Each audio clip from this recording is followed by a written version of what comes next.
अपने समाज की आज भी स्थिति है कि देश समाज के लिए अब तो बहुत परिवर्तन आ गया। आज से 53 साल पहले की बात यदि हम समाज का वातावरण देखते हैं तो संघ कार्य के लिए समय देने की कल्पना भी या पूरा जीवन लगाने की कल्पना भी घरों में नहीं होती थी। इसके कारण से बड़ा विरोध हुआ। सुभाष बोस से जब डॉक्टर हेडगेवार जी की बात हुई तो उन्होंने कहा कि हिंदू संगठन आवश्यक है, क्योंकि हिंदू इस देश की सबसे बड़ी आवश्यकता है जिसको संगठित जागृत होना चाहिए। आपातकाल के दिनों में कैसे संघ ने अपना काम चलाया? आपातकाल में संघ पर प्रतिबंध लगा। बाहर जो थे या पकड़ में आ जाते थे उनको गधे पे बिठाना, उनके काला मुंह करना पुलिस के द्वारा और शहर में घुमाना। अच्छा। और दूसरा, जो जेल में चले गए उनको न तो रोटी और न सब्जी, लेकिन स्वयंसेवक ये कहता था कि ये रात बीतेगी, कल सवेरा होगा और हम सब मुक्त होकर फिर से लोकतंत्र के इस वातावरण में श्वास लेंगे। नमस्कार, मैं संजय छाबड़ा आपका स्वागत करता हूं सुनो कहानी के इस विशेष पॉडकास्ट में। आज हमारे साथ राष्ट्रीय स्वयंसेवक संघ के वरिष्ठ प्रचारक आदरणीय कैलाश जी भाई साहब उपस्थित हैं। संघ के लगभग 5 दशकों से अधिक के उनके अनुभव, राष्ट्र जीवन की उनकी समझ और समाज के प्रति उनका समर्पण हम सभी के लिए प्रेरणा का विषय है। आज हम उनके जीवन की यात्रा, संघ के कार्य, राष्ट्र में उनकी भूमिका तथा युवाओं से जुड़े महत्वपूर्ण विषयों पर चर्चा करेंगे। नमस्कार कैलाश जी भाई साहब, स्वागत है आपका बहुत बहुत। भाई साहब, आपका संघ से परिचय कैसे और कब हुआ? हमारे गांव डिग्गीपुरी में, जहां श्री कल्याण जी का बहुत प्रसिद्ध मंदिर है, एक अच्छी शाखा लगती थी और बहुत पुरानी शाखा। तो जब हम 9 साल 10 साल के थे तब वहाँ पर शाखा में जाना प्रारंभ हुआ और उसके बाद निरंतर 10वीं कक्षा तक गांव में पढ़े। उसके बाद जोबनेर जब पढ़ने के लिए गए कृषि महाविद्यालय में, तो वहाँ पर भी संघ का दायित्व लेकर संघ का कार्य किया। और वहाँ पर जो और भी महाविद्यालय संबंधी गतिविधियाँ होती थी उन सब में भी सम्मिलित होते रहे, लेकिन शाखा नहीं छोड़ी। तो निरंतर यह संघ कार्य से संपर्क बना रहा। तो आपको प्रेरणा कैसे मिली प्रचारक बनने की? बस काम करते करते ये समझ बढ़ती चली गई और लगा कि जीवन में केवल जीवन सफल नहीं तो सार्थक जीवन यदि जीना है तो हमें संघ कार्य के लिए, देश कार्य के लिए, संगठन कार्य के लिए जीवन लगाना चाहिए। ऐसा यह मन में विचार आया तो उसके बाद संघ कार्य के लिए प्रस्तुत हो गए। भाई साहब, आप संघ में जुड़े, प्रचारक बन गए, तो शुरू में जब उस वक्त इतना संघ के प्रति रुझान भी नहीं था, घर वालों का कैसा प्रतिक्रिया रही जब आपने ये निर्णय लिया कि मुझे प्रचारक जीवन में जाना है? स्वाभाविक कि जैसे अभी अपने समाज की आज भी स्थिति है कि देश समाज के लिए अब तो बहुत परिवर्तन आ गया। आज से 53 साल पहले की बात यदि हम समाज का वातावरण देखते हैं तो संघ कार्य के लिए समय देने की कल्पना भी या पूरा जीवन लगाने की कल्पना भी घरों में नहीं होती थी। इसके कारण से बड़ा विरोध हुआ, परंतु घर वाले लगातार पीछा करते रहे, विवाह का आग्रह करते रहे। हमारे ताऊ जी तो पिलानी में आकर 3-4 दिन धरना देकर बैठ गए कि मैं तो तुमको साथ लेकर चलूँगा। लेकिन मन में निश्चय था कि कार्य क्षेत्र में रहना है, इसलिए उनके सब विरोध को सहते हुए भी मन ऐसा बनाया कि हमें यह कार्य जो विचारपूर्वक स्वीकार किया है उसे करना है। वैसे ऐसी क्या एक चीज आप बताएंगे जिसमें आपके मन में ऐसा विचार आया कि मुझे जीवन संघ को देना है, समाज को समर्पित करना है?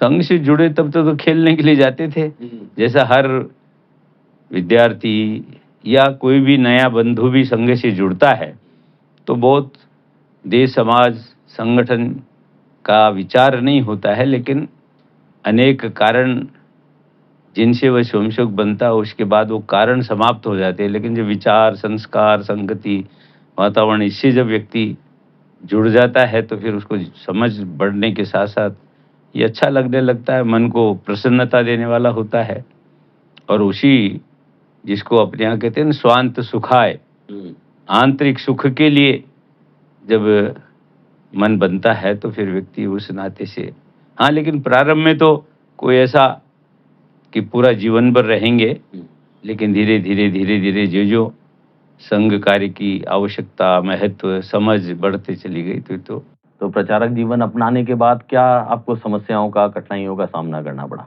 सबसे पहले तो पारिवारिक यह जो विरोध था उसको सहन करते हुए, और इसलिए कई दिनों तक, 6 महीने तक तो संपर्क रखा ही नहीं मानो घर वालों से अच्छा। कि भाई कहाँ है, क्या है, क्योंकि बाद में उनको बताया गया कि ऐसा ऐसा निर्णय लिया है।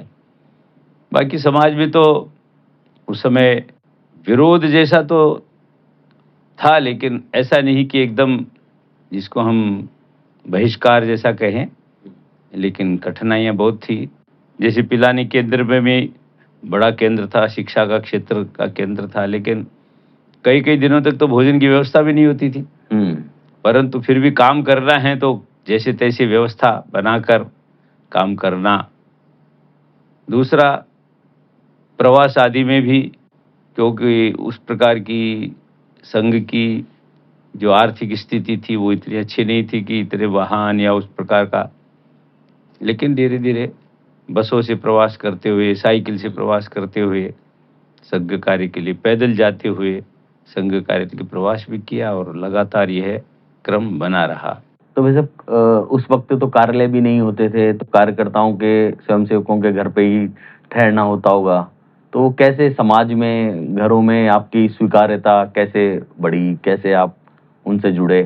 संघ कार्य की इतनी प्रतिष्ठा तो हमारे पूर्व के कार्यकर्ताओं ने समर्पित जीवन के आधार पर जो बनाई, घरों में भी उसके कारण से, और कार्यकर्ताओं के यहाँ रुकने में कोई विशेष दिक्कत नहीं आती थी। सावधानी, परिवार में जैसे रहना चाहिए उस प्रकार से रहते हुए काम करते रहे, और अपनी आवश्यकताओं को न्यूनतम रखा, जिससे कि सीमित साधनों में अधिकाधिक कार्य कैसे कर सके, और उनकी अपेक्षा भी नहीं की जिससे कि मन में कोई दुख कष्ट नहीं हो कि ये मेरे पास नहीं है। जैसे आजकल एक वाक्य चलता है, वो अब ध्यान में आता है, लेकिन उस समय तो ये नहीं था, जो प्राप्त है वही पर्याप्त है। लेकिन ये नहीं होते हुए भी मन में ये रखते हुए कि हमें तो काम करना है, ये कठिनाइयाँ, ये अभाव, ये रहेंगे, विरोध भी रहेगा, लेकिन निरंतर बढ़ते जाना है। वैसे भी संयमित जीवन, अनुशासन में जीवन जीने के जो संघ की का विचार है, अपने लिए जो प्राप्त है वही पर्याप्त है, इसमें अपने आप को ढालना, क्योंकि कम आयु में आप निकल गए, विचार बहुत होते हैं, तो ऐसा क्या विचार होता है जिससे आगे बढ़ते हैं, प्रेरणा मिलती है? ऐसा है ना कि जीवन में अपने लिए तो सभी जीते हैं, और अपना जीवन जीकर, परिवार का जीवन जीकर हम एक सफल जीवन जी सकते हैं, लेकिन एक सार्थक जीवन, उसको यदि जीना है तो फिर देश और समाज जिसका बहुत बड़ा ऋण अपने ऊपर है, उस ऋण से उऋण होना है, उस ऋण को चुकाना है, तो फिर यही एक रास्ता बनता है कि भाई एक जीवन के ऐसे कई जीवन भी लगाए जाए तो भी देश समाज के लिए कम पड़ते हैं। राष्ट्रीय स्वयंसेवक संघ के द्वितीय सरसंघचालक पूजनीय गुरुजी 9 भाई बहन हुए थे, और अंत तक वो अकेले बचे थे, परंतु उन्होंने भी जब माँ का विवाह का प्रस्ताव था कि भाई विवाह करो और नहीं तो वंश बेली कैसे चलेगी, उन्होंने कहा कि जब समाज के ही वंश की बेली नहीं चलेगी तो अपने एक अकेले परिवार के जीवन से क्या होने वाला है। तो ऐसे उदाहरण जब सामने रहते हैं तो वो सतत प्रेरणा देते हैं, और अपने देश समाज की तो एक लंबी यह परंपरा रही है जिसमें लोगों ने अपने जीवन को उस प्रकार से समर्पित कर देश के लिए जीवन जिया है, वही प्रेरणा सदैव काम करती रही। तो वैसे 1973 में आप प्रचारक बने, 75 में आपातकाल लग गया, उन आपातकाल के दिनों में कैसे संघ ने अपना काम चलाया? आपातकाल में संघ पर प्रतिबंध लगा तो भी हमारा नित्य मिलने का क्रम किसी न किसी रूप में, जैसे हमने कहा भाई फुटबॉल खेलने चलेंगे, या वॉलीबॉल खेलेंगे, या और नहीं तो कम से कम प्रातःकाल सब स्नान आदि करके भगवान शिव के मंदिर में एक लोटा जल लेकर आएंगे, एक एक पुष्प चढ़ाएंगे, आपस में बात नहीं करेंगे, लेकिन भगवान शिव के मंदिर पर एकत्र आना, यही हमारे उस समय की शाखा का स्वरूप होता था।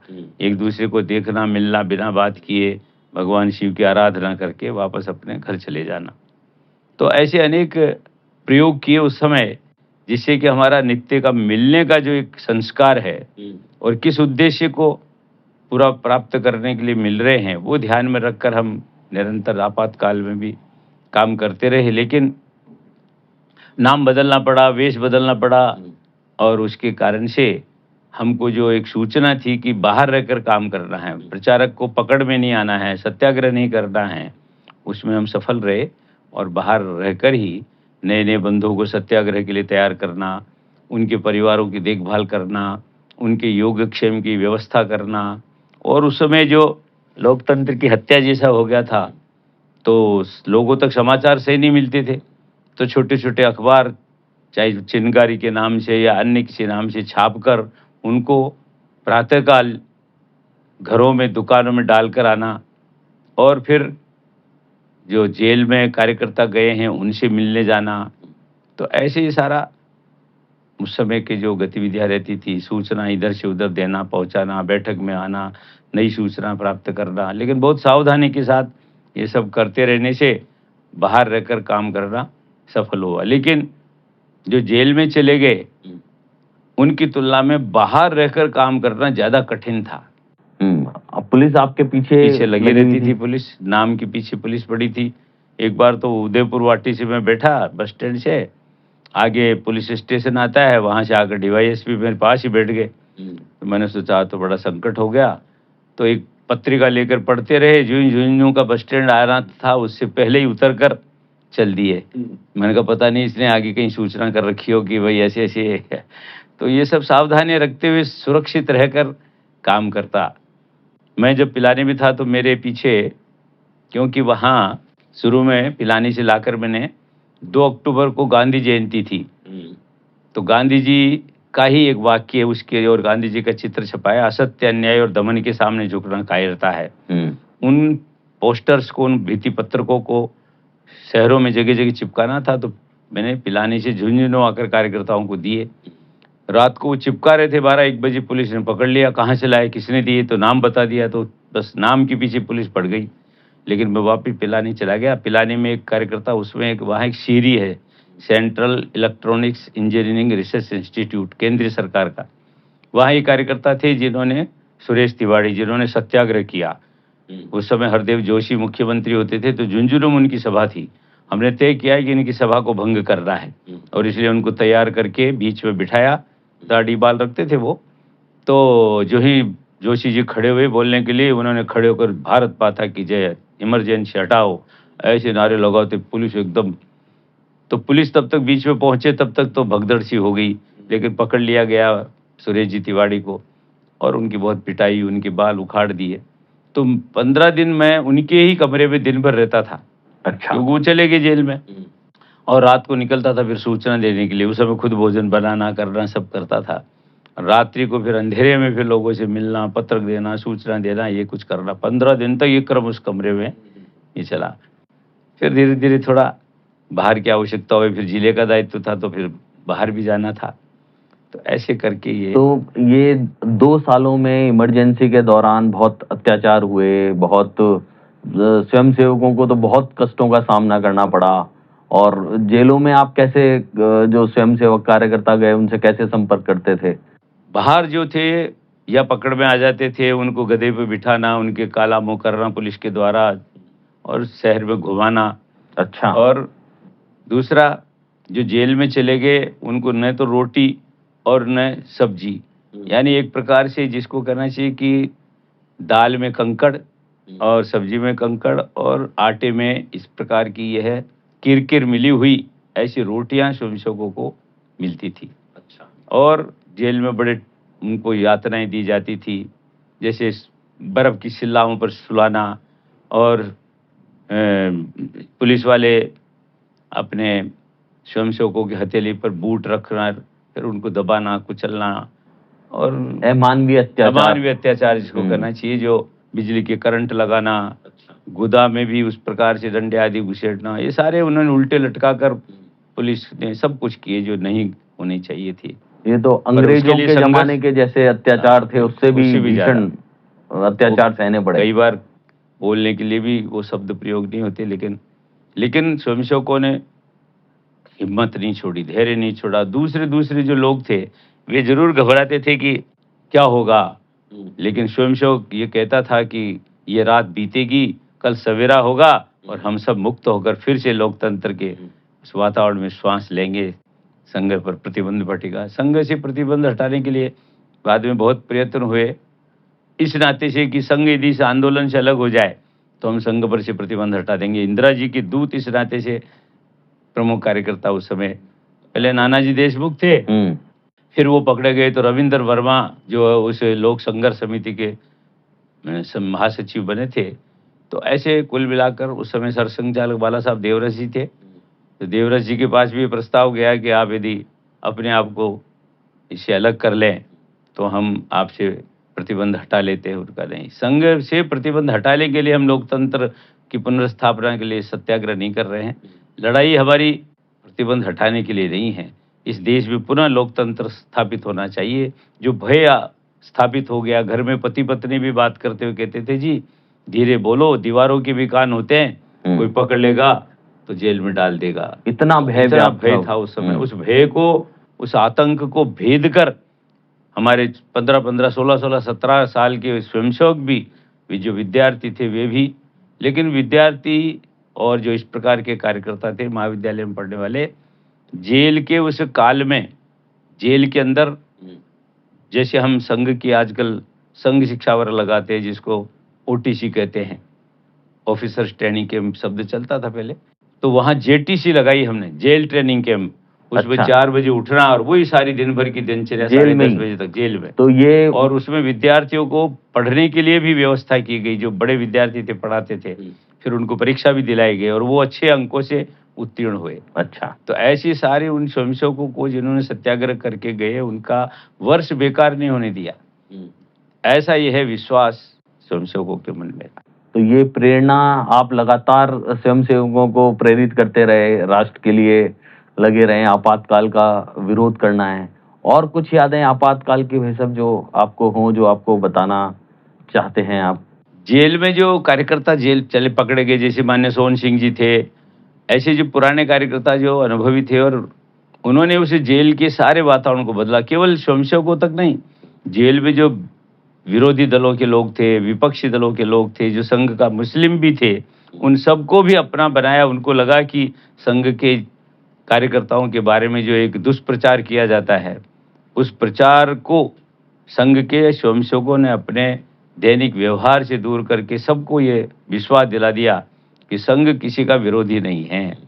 संघ तो समाज के संगठन जागरण का काम करता है, और इसीलिए सब लोग हमारे निकट आए, सबकी गलतफहमियां दूर हुई। परंतु ऐसा ये है, एक अच्छा वातावरण। और बाद में जब प्रतिबंध हटा तो पूजनीय सरसंघ चालक बाला साहब देवरस जी की अल्बर्ट हॉल के सामने बड़ी सभा हुई थी। उसमें सब दूसरे विचारधारा के लोग भी संघ के मंच पर आए और उन्होंने कहा कि संघ को हमने निकट से देखा है, संघ के विरोध में जो प्रचार किया गया है वो बिल्कुल गलत है। संघ कैसे अलग है और दूसरे सामाजिक संगठनों से? जो समाज में लोग अपने संगठन चलाते हैं, उनमें वे स्वार्थ का भाव जगाते हैं। आप जैसे कांग्रेस ने भी संघ की शाखाओं की नकल करने का प्रयास किया। उन्होंने सब आने वालों को कहा, तुमको वस्त्र मिलेंगे, ड्रेस मिलेगी, तुमको दूध जलेबी मिलेगी। तो दूध जलेबी खाने और वस्त्र लेने के लिए लोग आते थे और फिर कभी दोबारा दिखते नहीं थे। परंतु संघ ने सदैव कहा, स्वयं प्रेरणा से माता की सेवा का व्रत धारा है। हम स्वयंसेवक हैं, अपनी इच्छा से हमने देश और समाज की सेवा का यह संकल्प लिया है, इसलिए स्वार्थ नहीं, यह हमारा कर्तव्य है। क्योंकि देश हमें देता है सब कुछ, हम भी तो कुछ देना सीखें। तो ये भाव जब स्वयंसेवक में रहता है तो वह निरंतर अपने जीवन के मूल्यवान समय में से समय निकाल कर प्रतिदिन, लेकिन उसका आधार है दैनिक शाखा। दैनिक शाखा पर ये संस्कार, विचार, अच्छी संगति, अच्छा संस्कार मिलता है, उसको धीरे धीरे वह आगे बढ़ता जाता है, उसका विचार परिपक्व होता है और जीवन का निर्माण होता है। करत करत अभ्यास के जड़मति होत सुजान, रसरे आवत जात पर शिल पर पड़त निशान। ये उस दैनिक शाखा के कार्यक्रमों का परिणाम है जो परिवर्तन लाता है। तो भाई साहब, संघ जो व्यक्ति निर्माण की बात करता है, उससे समाज निर्माण होता है, फिर राष्ट्र निर्माण की बात है, तो वो एक बार बताएं भाई साहब, क्या है वो पूरा चीज? व्यक्ति, समाज, राष्ट्र और परमेष्टि, जिसको हमने कहा व्यष्टि, समष्टि, सृष्टि और परमेष्टि, ये सब एक दूसरे के पूरक हैं। व्यक्तियों से ही समाज बनता है और समाज इस प्रकृति की कृपा से ही अपना जीवन यापन करता है, और सारी इस प्रकृति का, संसार का नियंता है परमेष्टि यानी भगवान। तो हमारा ये मानना है कि जब हम प्रकृति से कुछ लेते हैं तो हमें देना चाहिए। प्रकृति हमें प्राणवायु देती है, हमें जल देती है, सब उपलब्ध कराती है, तो हमारा दायित्व तो बनता है कि हम भी उसमें से जितना जीने के लिए आवश्यक है उतना ग्रहण करें। अपने यहाँ एक श्लोक आता है, तेन तक्तेन भुंजिता माँ गृध कस्य स्विधनम, क्योंकि ईशोपनिषद का एक पहला श्लोक उसमें ही कहा है, ईशावास्यम इदम सर्वम यत किंच जगत्याम जगत तेन तक्तेन भुंजिता माँ गृध कस्य स्विधनम। त्यागपूर्व उपभोग करो। हमें जीना है तो जितना जीने के लिए आवश्यक है उतना प्रकृति से, समाज से लेना है, और समाज का और प्रकृति का हमारे ऊपर बड़ा कर्जा है, उसको चुकाना ही है। इस जन्म में नहीं चुका पाए तो अगले जन्म में चुकाएंगे, इसलिए चुकाना तो पड़ेगा। तो ये जो एक कर्तव्य भाव है ये सदैव जागृत रहता है, तब ये संतुलन रहता है, और उसके कारण से व्यक्ति समाज में निरंतर संतुलन बनाए रखते हुए काम करता है। तो व्यक्ति निर्माण करने से समाज का निर्माण होगा, समाज का निर्माण करने से राष्ट्र का निर्माण होगा। तो ये जो विचार है भाई साहब, इस विचार में सबसे पहले शाखा में व्यक्ति का निर्माण करते हैं, उसको संस्कार देते हैं।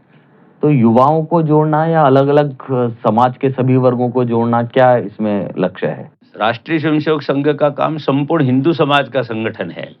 हिंदू समाज में संगठन नहीं है, इसमें सभी जाति बिरादरी के, सभी पंथ उपपंथ के, सभी प्रकार का काम धंधा करने वाले, शहरवासी, ग्रामवासी, वनवासी, उत्तर दक्षिण पूर्व पश्चिम, संपूर्ण देश का यह संगठन है, संपूर्ण समाज का यह संगठन है। और इसीलिए काम करते समय हम जो विविधताएं दिखती है समाज की, उनका विचार नहीं करते। ये हिंदू है, ये इस समाज का घटक है, यह संस्कारित होना चाहिए, इसके मन में देश समाज का काम करने का भाव जगना चाहिए। यह भाव लेकर युवाओं में भी, और वो युवाओं में नहीं, हमारे यहाँ शिशु जो आयु है, जो संस्कार के लिए सबसे श्रेष्ठ आयु मानी जाती है, जैसे गीली मिट्टी होती है, उस गीली मिट्टी से आप सुराही बना लो, उसे मटका बना लो, उसे दीपक बना लो, तो ऐसे ही कोमल टहनी है, उस टहनी को आप कैसे ही मोड़ लो। तो ये जो वो शिशु अवस्था है, पहली से 5वीं तक पढ़ने वाले, उनको हम शिशु कहते हैं। उनमें संस्कार देने का जो हमारा ये आयु का चयन है, ये वास्तव में एक सबसे और आवश्यक एक पक्ष है। और जब व्यक्ति बालकपन से इस प्रकार के संस्कार लेता है तो धीरे धीरे वह फिर बालक से किशोर बनता है, किशोर से तरुण बनता है, तरुण से वह प्रौढ़ बनता है, फिर वृद्ध बनता है। तो सब आयु वर्ग के बंधुओं के बीच में यह विचार संस्कार निरंतर चलता रहे, इसके लिए रोज की शाखा है। अच्छा वैसे वैसे आजकल का जो युवा है वो थोड़ा क्रांतिकारी विचारों का है, कुछ जब तक जाने नहीं, जब तक कुछ खुद अनुभव नहीं करे तब तक जुड़ना नहीं चाहता है। तो ऐसे में संघ, क्योंकि संघ की शाखाओं में तो जो लोग आते हैं वही आते हैं, तो ऐसे में संघ क्या ऐसा काम कर रहा है कि युवाओं का दृष्टिकोण बदले देश के प्रति? संघ ऐसे सभी प्रकार के जो विद्यार्थी हैं, जैसे इनको हम प्रोफेशनल कहते हैं, उनके बीच में भी केवल खेल कबड्डी यही नहीं होता, तो विचार भी दिया जाता है। जो तात्कालिक विषय हैं उनके विषयों को प्रमुख रूप से उनके बीच में चर्चा का विषय बनाया जाता है, जिससे कि आज का जो विचार है वो हमारे देश के प्राचीन विचार, जिसको हम अर्वाचीन कहते हैं, या प्राचीन से अर्वाचीन, प्राचीन यानी पुराने और अर्वाचीन यानी आधुनिक विचार, इन सब विचारों के साथ तालमेल बिठाकर, समन्वय बिठाकर, क्योंकि हमारे देश की आज़ादी के समय से देश में पढ़ाया गया कि अंग्रेजों के आने के बाद इस देश में सब कुछ हुआ, ये बिल्कुल गलत है। भारत सोने की चिड़िया रहा है, जगत गुरु रहा है, तो उसका आधार रहा है, केवल इसीलिए नहीं, एत देश प्रसूतस्य सखासाद अग्रजन्मन है, स्वयं स्वयं चरित्रम शिक्षेरन पृथ्व्याम सर्वमानवा, ये जो प्रसिद्ध हुआ है, उसका कारण यही है कि देश के उन श्रेष्ठ लोगों ने, जो ऋषि मुनियों के रूप में दिखाई देते थे, लेकिन इस देश के सब क्षेत्रों में यह देश ने जो विकास किया है, उस विकास की जानकारी नए युवाओं को दी जाती है। क्योंकि एक गोइबल्स का सिद्धांत है कि आप एक झूठ को 100 बार बोलोगे तो झूठ भी सच्ची लगने लगती है। ऐसा प्रयास इस देश में 60-65 साल, 65-70 साल से हुआ है। उस विचार को फिर से यह युवाओं को बताने के कारण से उनको लगता है कि हमको सही बात बताई नहीं की। जैसे अभी ये जो 18 जून गया है, इस 18 जून को हल्दी घाटी का युद्ध हुआ, उसमें महाराणा प्रताप की विजय हुई थी, लेकिन पढ़ाया नहीं जाता है, और नहीं पढ़ाने के कारण से मन में संभ्रम रहता है।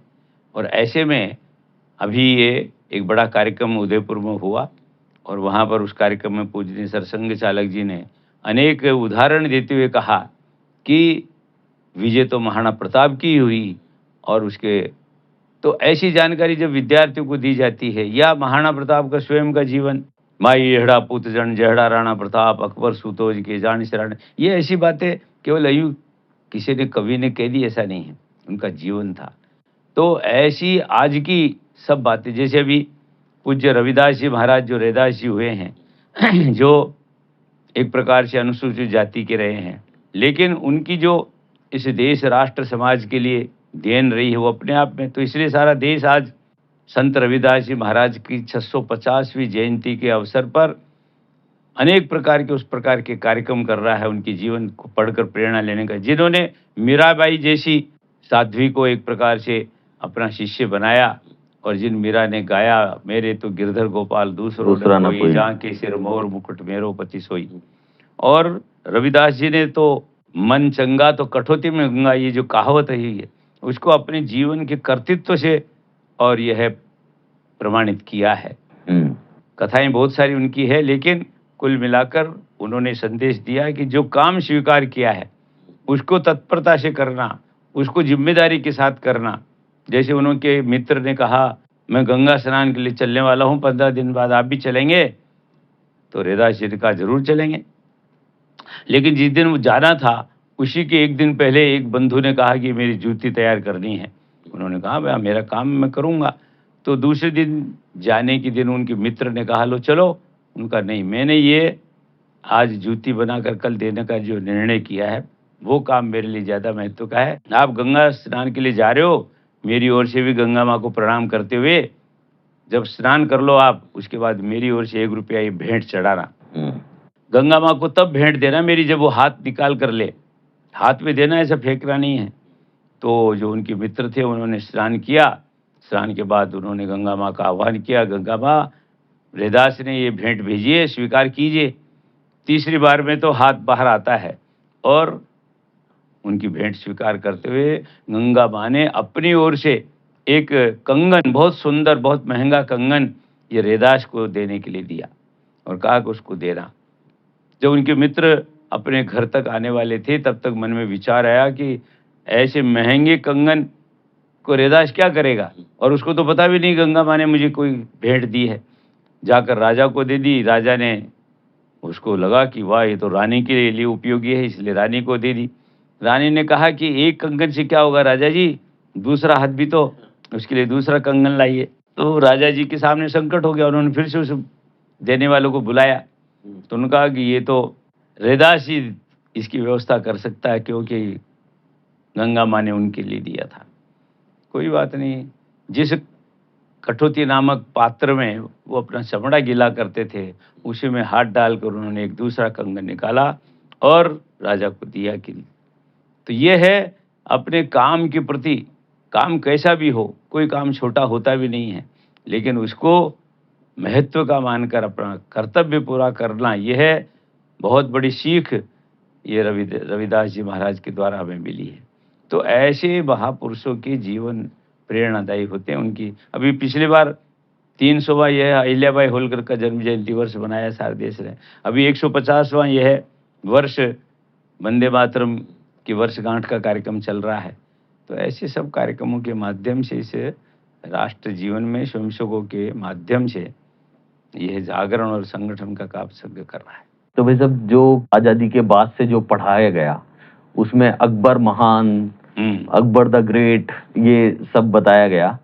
अब संघ का क्या, जो भारत के जो महापुरुष हुए हैं, जैसे आपने संत रैदास के बारे में बताया, अहिल्याबाई के बारे में बताया, और जो अपने महापुरुष हैं समाज में, उनको जनमानस तक पहुंचाने के लिए संघ कैसे प्रयास कर रहा है, ताकि हमारी जो वैभव है वो आम जाने, आज का युवा जाने। सारी अपने देश की जो श्रेष्ठ संस्कृति है, सभ्यता है, जीवन मूल्य है, गौरवशाली अतीत है, इतिहास है, महापुरुष है, उनके जीवन की जयंतियाँ, इस प्रकार के जो कार्यक्रम हैं, उन कार्यक्रमों को निमित्त बनाकर हम युवाओं के बीच में, बहनों के बीच में, बालकों के बीच में कार्यक्रमों का आयोजन करते हैं। जयंती मनाने यानी कोई केवल चित्र पर पुष्प चढ़ा देना मात्र नहीं है। तो शिवो भूतवा शिवम यजेत, शिव की पूजा करते करते शिवम शिव बन जाना ही सच्ची पूजा है। तो गुणों की पूजा इस जयंती के पीछे का भाव है। तो उन महापुरुष में जो इस प्रकार के गुण संपदा थी, उसको अपने जीवन में उतारना, यही सच्ची पूजा है। तो ऐसा जैसे कहा गया है, महाजनों ये न गत से पंथा, श्रेष्ठ लोग जिस मार्ग पर चले हैं उनका अनुकरण करते हुए हम भी श्रेष्ठ बने। तो ये उसके पीछे का भाव है। तो ऐसे भिन्न भिन्न जयंती आती है, भिन्न भिन्न तीज त्योहार आते हैं अपने, उन सब का, क्योंकि सारे त्योहार भी अपने पूर्वजों ने हमें एक सांस्कृतिक धरोहर के रूप में सौंपे हैं। हर पर्व हमें संस्कार देता है, उसका सामाजिक महत्व है, उसका सांस्कृतिक महत्व है, उसका ऐतिहासिक महत्व है उसका। तो ये सब उन पर्व त्योहारों के माध्यम से अपने संस्कारों में, जैसे अपने देश में 5 दिवसीय दीपावली, दीपावली का 5 दिन तक त्योहार चलता है। यानी क्या, तो पहले दिन मानो धनवंतरि जयंती है, तो दूसरे दिन यह है रूप चौदश जिसको अपन कहते हैं, नरकासुर वध की जयंती भी, वो तिथि भी मनाई जाती है भगवान कृष्ण के द्वारा। फिर मुख्य उत्सव है, फिर गोवर्धन पूजा है, फिर भाई दूज है। तो ये 5 दिन के अपने अपने एक महत्व के दिन हैं, उनकी चर्चा समाज में होनी। जैसे अभी देव दीपावली है, साधारणतः लोगों को पता ही नहीं है। ये मुख्य दीपावली के 15 दिन बाद आती है, कार्तिक पूर्णिमा को, जो गुरु नानक देव जी का जन्मदिन तो है ही, लेकिन और भी इस प्रकार से काशी में भगवान शिव ने उस समय एक त्रिपुरासुर नाम का एक राक्षस हुआ था, जिसका बड़ा आतंक था, जैसे रावण कंस का। उस राक्षस का वध भगवान शिव ने काशी में किया, और उसके खुशी में यह है दीपावली, तो उसका नाम है देव दीपावली।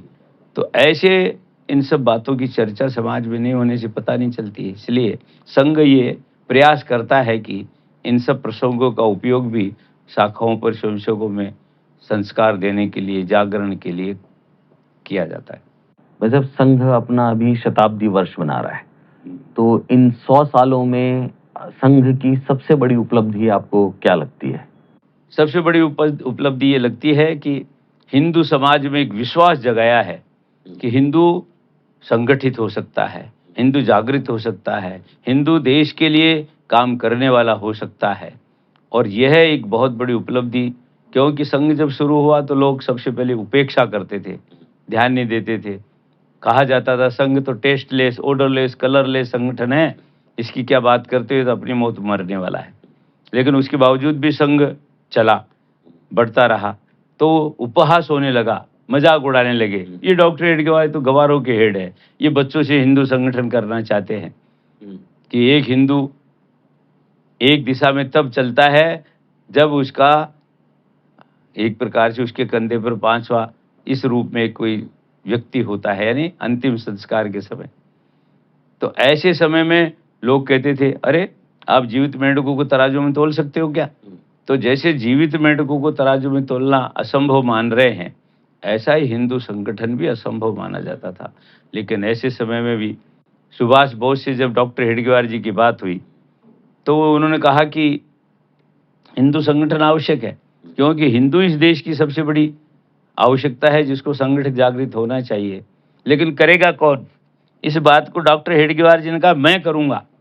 और उसके साल 2 साल बाद ही उन्होंने संघ शुरू करके सुभाष बोस के मन में उस पथ संचलन के माध्यम से जब दिल्ली से कोलकाता जाते हुए नागपुर होकर जब सुभाष बोस जा रहे थे, तो उन्होंने संघ के स्वयंसेवकों का वह रूट मार्च पथ संचलन देखा। तो उनको विश्वास हो गया कि डॉक्टर हेडगेवार ने जो कहा था कर दिखाया। तो ये जो एक विश्वास समाज में पैदा किया, 1927 से पहले नागपुर में हर बार दंगे होते थे, लेकिन संघ को 2-3 साल हो चुके थे।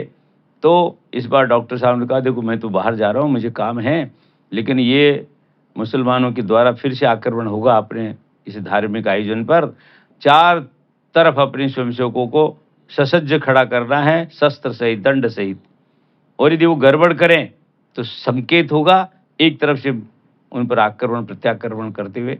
तो ऐसी उनकी धुनाई की, ऐसे उनको मार दी कि उस 27 के बाद फिर नागपुर में कभी मुसलमानों ने ये दुस्साहस नहीं किया। परंतु समाज जीवन में एक विश्वास पैदा हो गया कि हिंदू यदि संगठित होकर इस प्रकार का प्रतिकार करता है तो अपने सम्मान की, अपने तीज त्योहारों के व्यवस्था का सब प्रकार से प्रबंध कर सकता है। भाई साहब, समाज जागरण के लिए जैसे हिंदू बहुत सारे भागों में बटे हुए हैं और एक पूरी वामपंथी कोशिश है कि समाजों में, पंथों में सबको अलग बांट दें कि हम हिंदू नहीं हैं। आजकल एक ये और नैरेटिव चल रहा है कि अलग अलग समाजों को कह रहे हैं कि हम हिंदू नहीं हैं।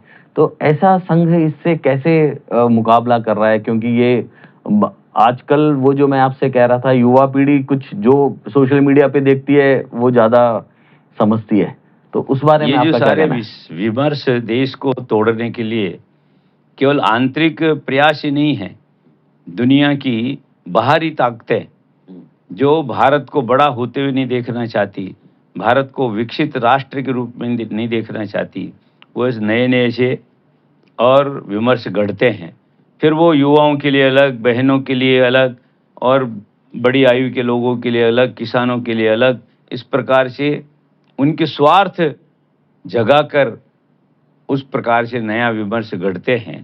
लेकिन ऐसे सभी गढ़े गए विमर्शों की काट के लिए संघ की योजना बनती है और उस प्रकार के लोगों के बीच में जाकर, उनके बीच में बैठकर उस प्रकार से उनकी गलतफहमी या कोई अज्ञानता है उसको दूर करना। वैसे संघ के जो विभिन्न संगठन हैं वो समाज में अलग अलग वर्गों में काम कर रहे हैं, तो उनका आपको क्या उपयोगिता लगती है आज के परिप्रेक्ष्य में?